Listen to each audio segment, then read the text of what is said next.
All right, y'all, listen up. I'm going to talk a little bit about the narcissist, right? And I'm saying this because I'm getting experience, right? And I've had experience with what they call the narc in the past. But here's what I'm observing. So as I'm watching in my own child, some of the behaviors of his father or his dad, I get to observe the starting point of it, right? And so I see how the loss of a sibling is very unsettling for him. It makes his world uncertain, right? And I understand, because I know this feeling of when you feel powerless, or when you have a lack of control over your own livelihood or life situations, right? Because everyone else is trying to control you and control your life. So when nature actually does it, in the sense that the son that's experiencing it had no control over the happening, he's angry about it. And you hear people say, well, I want you to feel how you hurt me, or I want you to feel how you made me upset, right? In his mind, and this is just me, I'm just throwing it out there. In his mind, he wants everyone to feel his pain or his hurt. However, there's no one person to pinpoint.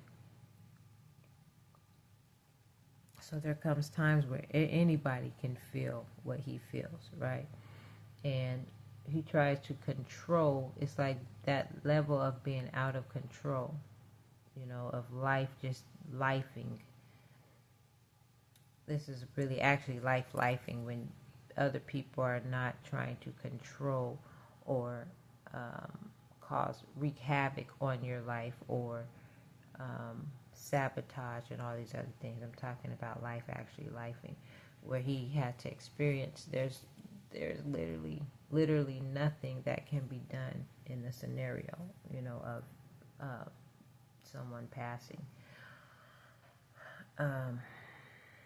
death, right? So he tries to take control and everything else, and I watch him trying to have control over the household. He tries to have control over his siblings. He tries to have control over me. But it's strange to watch, because then I'll see the people who he doesn't try to control, right? It's like, because I've created a safe space for him to feel like he can operate freely in being himself, he does that, even to the point of he doesn't mind disrespecting. He doesn't mind belittling. He doesn't mind just every negative feeling that he feels, just pouring it all out on me, right? And as I'm watching this, and I see that level of control, and I see that level of, I see the level of him trying to have control over everything else while lacking control of himself. Then I begin to understand, well, this is, the behaviors that his dad showed, because when there is no way to observe it and then know how to rightly direct them, they take that into adulthood. And then instead of tearing up material things, they end up beating on women, right? And just never really learning how to navigate through those emotions, or release them without damage or some kind of harm inflicted. So these are just my opinions, what I'm observing, and noticing, well, here's where it started, and it kind of had a bit of it, just feeling the hurt and the resentment, perhaps, just watching how people continue to target my life and continue to create the struggle onto me, which pours off onto them. And he says it too, like, I watch how you try, Mom, and, if it's not worked out for you, where's the hope for me, So that's just my opinion on, what you guys, the behavior that you guys call narc or narcissist, as labeled that.